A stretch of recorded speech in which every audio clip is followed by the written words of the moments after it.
Buenos días con todos, mi nombre es Paul Zabaleta. Para este trabajo de la presentación del arquitecto favorito he escogido a Philip Johnson, arquitecto estadounidense, que por las siguientes razones que expondré en el video es que me parece a mí uno de los más representativos en el mundo de la arquitectura. Antes de comenzar con la exposición, quisiera agradecer al arquitecto Nelson Briones y al arquitecto Sherry Candela por la oportunidad de presentar, de permitirme presentar esta biografía de Philip Johnson, y también a todos mis compañeros de clase por los minutos que me van a prestar a continuación. Philip Johnson nació el 8 de julio de 1918 en Ohio. Tuvo una niñez un poco complicada, sin embargo logró en su etapa de juventud estudiar filosofía en la Universidad de Harvard, y posteriormente a eso realizó un viaje a Alemania, donde se vinculó también con la Bauhaus alemana, la escuela de arquitectura alemana, y donde adoptó diversos principios, dentro de los cuales la mayoría sería lo que fundamente en el futuro para lograr lo que es o para determinar lo que es el estilo internacional, que fue una característica de sus principales obras. Además, también tuvo mucho conocimiento adquirido de Mies van der Rohe, que fue su mentor en aquel momento, y que también fue su inspiración para poder realizar lo que posteriormente se llamó la Casa de Cristal. Y con Mies van der Rohe también realizó lo que es el Building Seagram, que es el edificio Seagram en Nueva York, que hasta ese momento era el rascacielos con mayor tamaño en todo Nueva York. Con estos conocimientos o con estas obras realizadas, le valió en el año de 1979 lograr el primer premio Pritzker. El premio Pritzker, para los que no saben, es como decir el premio Nobel en el caso de arquitectura. A lo largo del tiempo han habido diversos arquitectos famosos que han ganado el premio, como Luis Barragán de México o Oscar de Meyer de Brasil. Eh, Posteriormente a esta etapa se unió, digamos, hizo sociedad con diversos arquitectos y logró también edificar otro tipo de obras como la Christ Cathedral o la PPG Place o la TC Energy Center. Eh, Estas obras tienen características justamente el mismo principio de lo que es el estilo internacional que promovió mucho Philip Johnson. Eh, ya digamos en su última etapa de carrera, él simplemente se dedicó a hacer labores de asesoría arquitectónica y pequeños proyectos personales. Hay un detalle bien importante, que es que luego de que Philip Johnson elaborase o edificase la casa de cristal, él se dedicó a vivir ahí, y es más, vivió muchos años ahí e incluso hasta el día de su muerte, cuando fallece el 25 de enero del 2005 a la edad de 98 años. He hablado hace un instante acerca de lo que era el estilo internacional. Ahora pasaría a explicarles para que entiendan un poco mejor la obra de Philip Johnson. El estilo internacional es básicamente un principio o una serie de principios que se relacionan con la arquitectura moderna, y que Philip Johnson rescató, digamos, pudo observarlas durante un viaje que él realizó a Berlín, en la exposición de arquitectura de Berlín en el año 1931. Ya para ese entonces, vale la indicación, él era el, el presidente o el jefe del departamento de arquitectura de la MoMA, que es el Museo de Arte Moderno de Nueva York. Realizó este viaje y se dio cuenta de que en esta exposición de 9 arquitectos entre europeos y americanos habían rasgos muy comunes en cuanto al estilo de arquitectura, a pesar de que estos autores no tenían alguna relación entre sí, no tenían comunicación entre sí, eran de orígenes geográficos distintos. Entonces él empezó a notar que había una tendencia que empezó a desarrollarse, y que en realidad ya venía desde el año 1922 haciéndose. Dentro de los arquitectos entre los cuales revisó este tipo de principios estaba Walter Gropius, Le Corbusier, el mismo Le Corbusier, Lloyd Wright y Mies van der Rohe. Entonces, él, un año después, en el MoMA, en el Museo de Arte Moderno, decide realizar una exposición que él llamó Estilo Moderno en Arquitectura, que justamente alineó todos los principios que él ya venía estudiando. En estos principios, él establece las siguientes características que vamos a mencionar a continuación. Eh, este estilo internacional se basaba básicamente en una predominancia de los materiales. Digamos, para Philip Johnson la predominancia de los materiales era importantísima, era más importante que el tema ornamental, es decir, prefería una construcción edificada correctamente donde los materiales tuviesen el protagonismo, y lo demostró también en su casa de cristal, donde la predominancia del material fierro, el acero pintado al carbón con el vidrio, era, digamos, lo más resaltante de su arquitectura. También sugirió el tema de construcciones racionales, es decir, justificando el fin utilitario de la construcción antes de generarle mucho ornamento, mucho adorno a la arquitectura.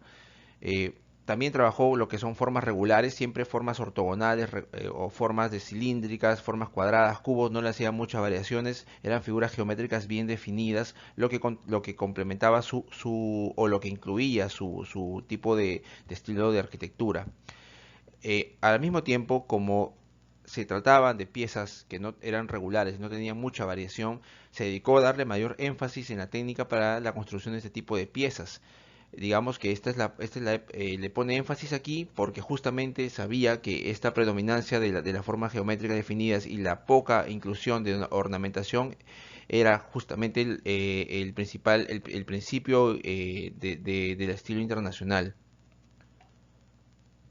También es correcto hablar acerca de los factores que promovieron la aparición de este estilo internacional que promovió Philip Johnson.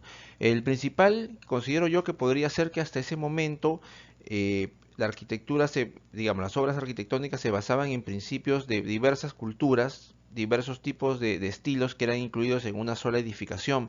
Philip Johnson decidió entonces crear este estilo o recuperar este estilo, o mejor dicho, definir el estilo que ya venía haciéndose 10 años antes, para poder plasmarlo en un nuevo tipo de principios que se iban a aplicar a partir de ahí en adelante en lo que fue la arquitectura moderna. Además, también estábamos en plena época donde el sector industrial se desarrollaba mucho y muy fuerte en Estados Unidos, lo cual hacía que también se necesitase edificaciones a la par. Es decir, por ejemplo, cuando él creó el edificio Seagram, en compañía con Mies van der Rohe, el edificio Seagram era una construcción grandísima que permitía que dentro hubiesen muchas oficinas para abarcar o para albergar a diversos empleados, cientos de empleados. Entonces era algo que en ese momento el comercio demandaba, ¿no es cierto? De igual forma también, por ejemplo, habían grandes almacenes o grandes empresas con almacenes que requerían un nuevo tipo de almacenamiento para sus productos. Justamente aquí es donde también se empieza a generar el estilo internacional para la edificación de almacenes grandes para el sector industrial. También los avances técnicos fueron muy importantes, la creación del hormigón armado y la mejora en este caso de materiales como una nueva aleación del acero permitieron que se generasen estructuras más fuertes, más rígidas para empezar a realizar los denominados rascacielos que empezaron a predominar desde 1958 en Nueva York. Y bueno, por último también ya venía ya gestándose este movimiento mucho tiempo atrás, y digamos que por tiempo el peso del tiempo iba a hacer que tarde o temprano este movimiento empezase a salir a flote, y qué mejor que definirlo en aquel momento. Bien, ahora pasaré a hablar acerca del proyecto más representativo de Philip Johnson. En mi opinión, él tuvo dos proyectos que fueron los más representativos y que lo llevaron a ganar el primer premio Pritzker. El primero fue el edificio Seagram. Considero yo que es la obra de mayor envergadura porque fue la de que tuvo mayor magnitud, la más grande, el mayor rascacielos generado en 1958 en Nueva York. Sin embargo, hay un proyecto que considero que es más revolucionario y más innovador, que fue justamente la Casa de Cristal, que voy a pasar a explicar a continuación. La Casa de Cristal también fue conocida como la Casa Johnson, ya que el arquitecto vivió ahí hasta el día de su muerte. Bueno, gran parte de su vida la vivió ahí, ¿no? Entonces, también tiene otra peculiaridad, que Mies van der Rohe, su mentor, creó una casa anterior, años antes, que fue la Casa Farnsworth, y Philip Johnson decidió hacer su propia versión mejorada de esta casa, donde corregía errores que se habían cometido inicialmente. La obra fue totalmente innovadora, fue modernista para la época. Sin embargo, también tuvo mucha crítica, más que todo por el tema de la privacidad del lugar del lugar que edificó. Al ser una casa prácticamente con un 90% o un 80% de vidrio, permitía que se viera todo el interior. Pero habría que poner en contexto también acerca de por qué Johnson hizo la casa de esa forma. Él edificó esa estructura dentro de una propiedad privada de él de 190.000 metros cuadrados. Entonces él era la única persona que vivía dentro de la casa y no había ninguna otra persona por fuera que pudiese observar. Eh, Básicamente eso es la principal crítica que tuvo su obra, y ahora voy a pasar a mencionar las principales ventajas o principales características, mejor dicho, de esta casa de cristal.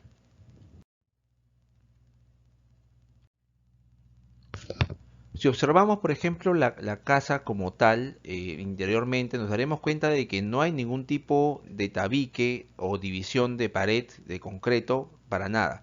Toda la casa es completamente abierta y solamente existen separaciones virtuales en determinados puntos de la casa. Por ejemplo, en la parte inferior izquierda podemos ver ahí la sala de estar, que está delimitada básicamente y únicamente por una alfombra que determina cuál es el área que ocupa la sala de estar dentro de la casa. Luego de eso, en la fotografía de arriba, podemos ver ahí, como mencioné hace un momento, esta forma cilíndrica realizada con ladrillo que contenía por un lado la chimenea y por el lado posterior un baño, que lo vamos a observar en un momento más. Asimismo, en la parte del fondo, junto a este volumen cilíndrico, podemos ver también una especie de ropero, que era la separación virtual que también le había colocado Johnson para separar el dormitorio de la sala de estar y del baño. Es algo muy característico en esta casa el hecho de que todas las separaciones sean virtuales y no haya, digamos, un tránsito que tengan que generar las personas, debido a que no hay nada que divida un área con otra. Debido a que esta edificación, digamos, no cuenta con muchos elementos arquitectónicos que la conformen, es que podemos desarrollarla por partes. Por ejemplo, las paredes, como ya he mencionado, han sido creadas en cristal templado de 12 milímetros, ubicado en todo el perímetro como cerramiento, y soportadas básicamente por las mismas columnas de acero pintado al carbón, que al mismo tiempo también sirven para soportar el techo de concreto armado. En cuanto a una salvedad adicional en cuanto a las columnas, es que estas están en todo el perímetro separadas a distancias iguales y también permiten la creación de 4 puertas que están ubicadas una en cada lado de la casa. Como ya estaba mencionado en su momento, el techo está realizado en concreto armado y digamos que es la única parte noble creada para esta edificación. El piso está realizado también en ladrillo pulido, que es la misma textura que se utiliza también para el baño, mejor dicho, para el cilindro que funciona como baño y chimenea.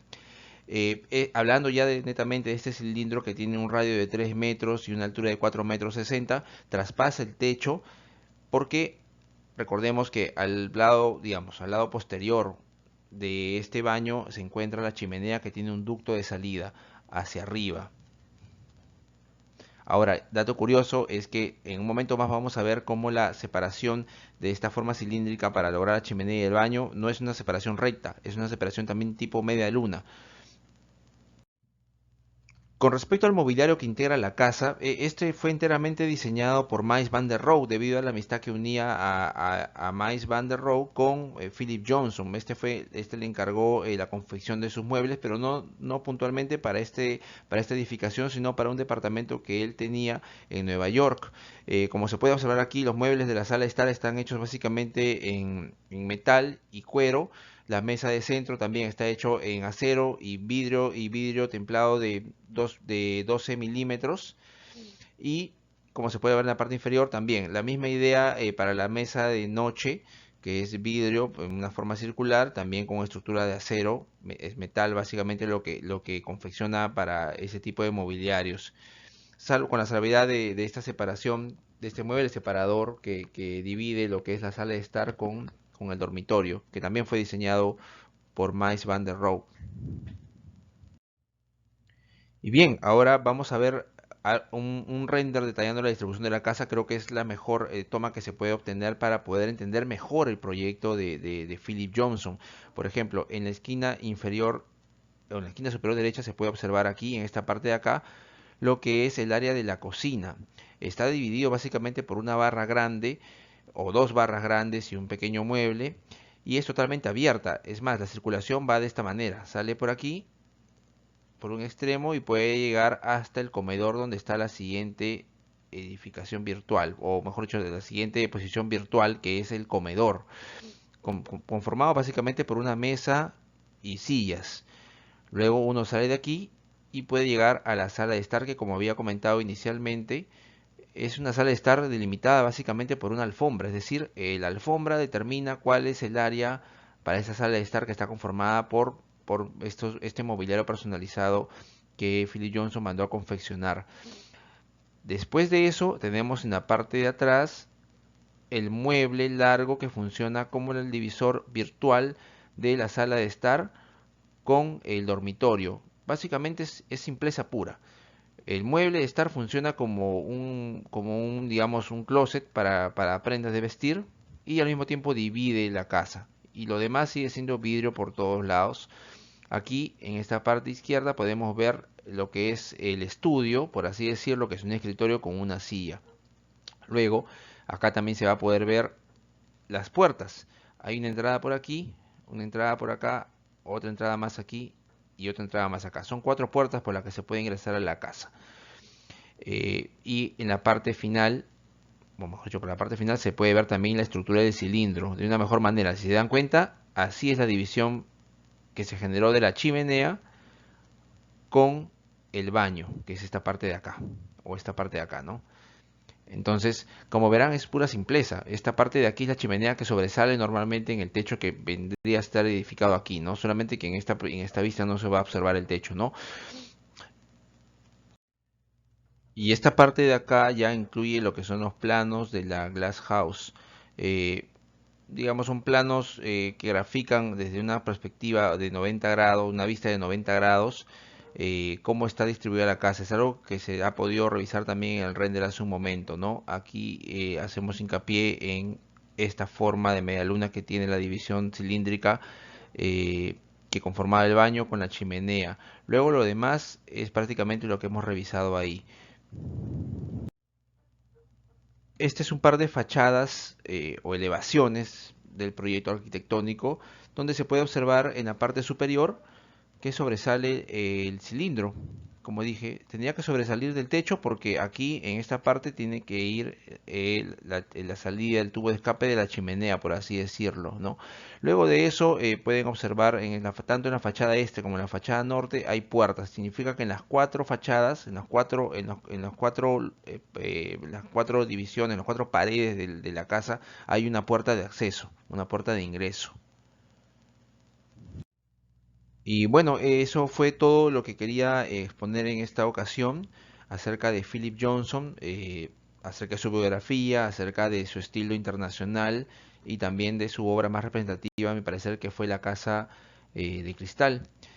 Hago la salvedad de que para mí Philip Johnson es uno de los arquitectos más importantes en la historia de la arquitectura. Prueba de ello es haber sido el ganador del primer premio Pritzker de arquitectura, pero básicamente por la contribución, la innovación que generó él. Hasta ese momento, hasta el momento de crearse la Glass House, con excepción de lo que hizo Mies van der Rohe con la casa Farnsworth, no había muchas edificaciones con ese estilo, de donde había una predominancia de vidrio con acero. Philip Johnson contribuyó grandemente a eso, y también ambos, mentor y discípulo, lo replicaron luego en la edificación del Seagram Building, que fue, digamos, como decir, el pionero en ese tipo de edificaciones, donde predominaba mucho el vidrio, donde predominaba mucho el acero, y que, pues, y que en los años posteriores se replicó en muchas edificaciones en Nueva York. Es por eso y otras razones más que ya detallé anteriormente, que para mí este arquitecto forma parte de la cúspide de la arquitectura a nivel mundial. Les agradezco por la atención brindada y espero que podamos conversar en otra oportunidad. Muchas gracias.